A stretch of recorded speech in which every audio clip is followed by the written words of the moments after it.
안녕하십니까. 비상대책위원장 김태수입니다. 오늘은 지난 2월 임시총회에서 가결되어 세대당 4,200만원의 출자금이 발생한 두 사항과 포롱의 공사비 증액에 대한 진실과 대책 그리고 방안까지 이야기 드려보겠습니다. 결론부터 말씀드리면 비싸게 부른 걸 깎은 척 한 것이고 증액에 대한 근거가 허술하고 이상한데도 공사비 증액에 합의해서 조합원 평균 4,200만원의 출자금이 나가게 된 것입니다. 우선 2월 총회 안건에서 공사비 증액에 대한 자료를 살펴보면 최초 공사비 1,353억을 올려달라고 시공사에서 주장했고 집행부는 합의를 통해 500억을 절감하여 854억으로 최종 합의했다고 알고 계실 겁니다. 그럼 먼저 알아야 하는 게 최초 증액을 요구한 1,353억이 어떤 근거로 산출되었는지 알아봐야겠습니다. 지금 보시는 문서는 2022년 9월 코오롱에서 저희 조합에 보낸 물가 변동에 따른 공사비 증액의 근거를 제시한 문서입니다. 해당 문서에 보면 당초 A라고 되어 있는 것은 최초 공사비이고 변경된 금액이 B로 작성되어 있습니다. 여기에서 나오는 증가분이 593억인데 총회 책자에 있었던 코오롱 글로벌 ESC 593억과 동일한 것을 알 수 있습니다. 즉 2022년에 증액을 요구한 금액이 총회 책자에 나왔던 공사비 제한 금액이라는 것입니다. 문서에 있는 관련 근거 항목을 보면 건설 공사비 지수라고 되어 있고 2020년 8월 118 대비 2022년 6월에는 147로 증감률 24.75%라고 되어 있습니다. 그럼 실제 공사비 증액을 요구한 금액은 최초 금액 대비 얼마나 올랐나 보겠습니다. 각 항목별로 증감된 증감률을 계산해보니 위와 같았고 최종 42%의 금액이 최초 금액보다 상승된 것을 알 수 있었습니다. 즉 코오롱에서 근거로 제시한 건설 공사비 지수의 24.7%보다 약 2배가량 높은 금액을 요구한 것입니다. 그럼 시공사에서 근거로 내세웠던 건설 공사비 지수인 24.7%를 최초 금액인 1,415억에 더해보면 어떤 계산이 나올까요? 정확히 350억 상승된 1,765억이 된 것을 알 수 있습니다. 이 금액은 총회에서 절감액으로 내세운 ESC 350억 금액과 일치합니다. 즉 집행부가 말했던 공사비 절감액의 합의는 사실상 건설 공사비 지수에 산정된 금액만큼을 다 준 것과 다름이 없습니다. 3년 전 공사비 증액에 대한 협상은 사실상 끝난 것으로 보아야 될 것입니다. 쉽게 이야기하면 만원짜리 빵이 시간이 지나 15,000원이 되었는데 판매자는 20,000원을 달라고 한다. 그런데 판매자가 5,000원 깎아준다고 좋다고 15,000원 빵을 구입해 내가 5,000원 깎아서 사왔어 라고 자랑한 것과 같은 겁니다. 그럼 판매자가 말한 15,000원의 이 빵은 정말 적당한 가격인가도 알아봐야 합니다. 그래서 우리는 이제 공사비 증액을 요구한 시점으로 다시 돌아와 보겠습니다. 이 그래프는 시공사들과 계약서를 작성한 시점부터 공사가 마무리된 올해 2월까지의 철근 가격을 나타낸 그래프입니다. 2020년 8월 계약서를 작성하고 공사를 시작한 것은 8개월이 지난 2021년 4월이었습니다.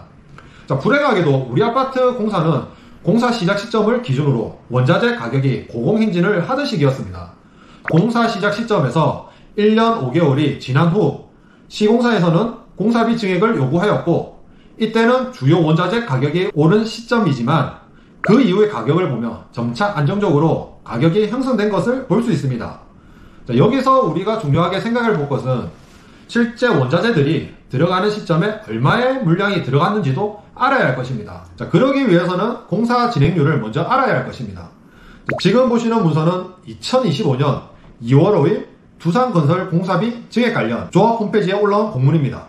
공문 내용을 보면 도급 기성은 매달 실투입된 공사비를 조합에 청구했으며 도급 기성 청구 시 매달 관련 근거와 함께 공문으로 제출하였다 라고 되어 있고 공사비 증액을 건설 공사비 지수가 근거이다 라고 말합니다.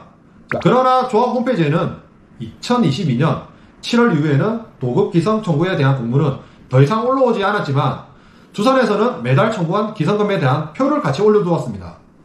우리는 이 표를 토대로 공사 진행률을 산정해 보았습니다. 위쪽에 있는 그래프는 기성금 내역을 공사가 시작된 2021년 4월부터 마지막 기성 청구월인 2025년 2월까지의 그래프이며 아래 그래프는 해당 기성금 청구를 통해 공사 진행률을 산정해 보았습니다. 앞서 두산건설은 공문을 통해 매달 투입된 공사비를 조합에 청구하였다고 되어 있고, 실제 조합과 시공사 간의 공문 중 23년 5월 4일 현재 공정률이 26.14%, 공동 도급사인 공정률 15.9%라고 되어 있는 걸 보면 저희가 구성해본 기성금을 토대로 공사 진행률 산정 그래프는 실제 공정률과 매우 높은 유사도를 가진다고 볼 수 있을 겁니다. 자, 이제 우리는 두 가지 자료를 가지게 되었습니다. 자, 하나는 자재 가격 그래프, 하나는 실제 공사 진행률. 이 두 그래프를 합쳐보면 다음과 같습니다. 자, 실제 기성금이 급격하게 올라가고 있던 구간에는 오히려 자재 가격은 하락하고 있었던 것이고, 무엇 때문인지 모르나 기성금이 매달 50억이 넘어가던 시점인 2022년 8월부터는 조합 홈페이지에 기성금 상세 내역을 공개하지 않은 것입니다. 조합원 여러분이 보시기에 이런 모습들이 제대로 된 공사비 협상을 한 것이라고 볼 수 있겠습니까? 적어도 지수 상승분과 실제 공사에 사용된 자재 및 인건비 상승분이 얼마나 일치하는지를 확인하고 그 결과를 공유하고 협상해야지 않겠습니까?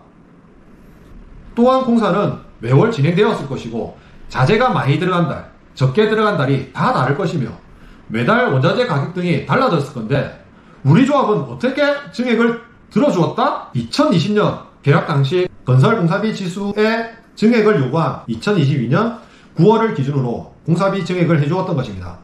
심지어 시공사가 기준을 잡은 시점 이후부터는 자재 비용은 내려가고 있던 시점인데 말이죠. 그럼 우리 현장 말고 다른 현장은 어떤 식으로 공사비 증액에 협상했는지도 알아보겠습니다. 우리보다 규모가 컸던 둔촌 주공 공사비 협상은 이미 미디어나 기사를 통해 접해보셨을 거라고 생각됩니다. 우리 사업장보다 2배 정도 규모가 컸던 둔촌 주공은 4개의 시공사가 참여했고, 최초 1조 원이 넘는 금액에 대한 공사비 증액을 조합에 요구해왔습니다. 하지만 조합은 공사비 증액이 터무니없다 생각했고, 한국부동산원에 제대로 된 공사비 증액인지를 검증 요구했습니다. 한국부동산원은 검증 결과 시공사의 공사비 증액의 절반 정도인 5,600억 정도가 타당하다 검증해 주었고, 협상을 통해 원래의 시공사 증액 비용에서 대폭 절감된 금액으로 공사비 증액을 합의하였습니다. 또한 인근 부산시민공원 재개발 사업 입찰에 참여한 삼성물산의 경우 소비자 물가지수 또는 건설 공사비 지수 중 낮은 지수를 적용해서 공사를 진행하겠다고 입찰에 들어왔으며, 경합을 벌인 포스코건설은 두 지수의 평균으로 공사를 진행하겠다고 입찰에 참여하였습니다. 우리 아파트처럼 단순히 건설 공사비 지수만으로 공사비를 올려주기보다는 한국부동산원 같은 전문기관의 공사비 산정을 의뢰하거나 공사비를 절감시킬 수 있는 다양한 노력을 해야 했음에도 불구하고 우리 조합은 그러하지 못하였습니다. 우리 조합은 어떻게 되어 있는지 살펴보면, 지난 2025년 2월 임시총회전 세부 내역도 없이 공사비 증액을 요구하는 건설사를 두둔하며 공사비 증액을 그대로 받아들여 조합원들에게 동의를 권한 해임된 전 집행부의 행동은 이해할 수도 없는 행동이며, 기사에서 나온 것과 같이 이미 공사비 증액은 2년 전에 사전 협의한 부분이 있었다는 것을 알 수 있습니다. 2년 전 사전 협의 이후에는 자재값이 내려가던 시기이며, 내려간 자재값으로 공사를 더 많이 진행했던 것을 알고 있었다면 추가 출자금 규모를 더 적게 만들 수 있을지도 모릅니다. 또한 시공사의 유치권 행사에 맞서 대응하기는커녕 출자금 가결이 되지 않으면 입주를 하지 못한다고 두둔하는 모습에 과연 조합의 이익이 최우선되어야 하는 조합 임원이었는지 의문이 남습니다.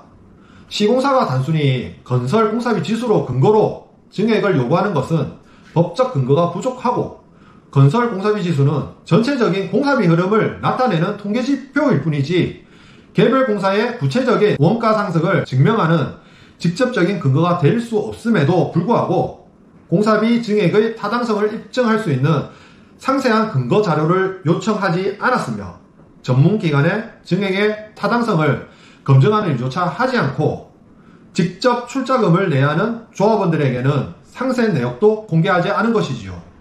그럼 왜 이러한 노력을 하지 않았을까와 공사비 협상의 여지는 없었는지도 살펴보도록 하겠습니다. 먼저 지난번 올라온 영상 중 시공사에서 풀옵션 해준다고 하니 같이 받아먹자고 말한 항종률의 영상을 보신 기억이 있을 겁니다. 또한 PF가 터지고 자금이 확보되자 항종률 본인은 상가차 입금에 대한 이자를 합의서 한 장으로 갑에도 항정률, 을에도 항정률, 셀프로 6천만 원의 이자를 받아간 사건도 있었습니다. 자, 우리가 일반적으로 생각을 해보면 누가 나에게 뭘 준다는 건 가까운 사이여야만 가능한 일입니다. 혹은 뭔가를 바라고 주는 거겠죠.